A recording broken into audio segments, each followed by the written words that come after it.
ঈদের কেনাকাটার সরগরম দক্ষিণ এশিয়ার বৃহত্তম যমুনা ফিউচার পার্ক। সেখানে আছেন সহকর্মী আশিক মাহমুদ।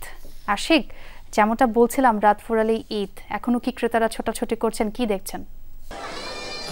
সোহা, একদম শেষ সময়ের কেনাবেচা চলছে, যেহেতু রাত পোহালে ঈদ, অর্থাৎ চাঁদ রাত আজ। এই চাঁদ রাতের কেনাকাটায় আপনি দেখতে পাচ্ছেন যে কি পরিমাণের ভিড় জমেছে এই যমুনা ফিউচার পার্কে।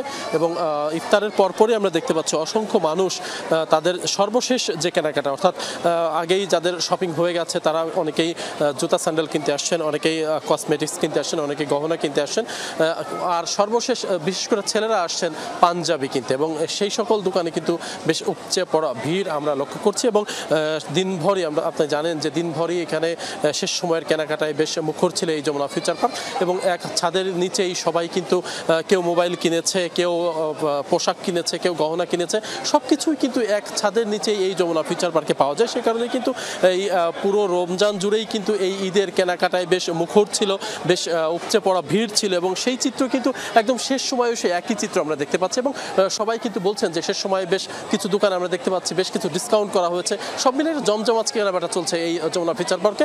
রাতভরই কিন্তু এমন কেনাবেচা চলবে। স্যার, ধন্যবাদ আশিক। শেষ সময় তাই ভিড়টাও একটু বেশি।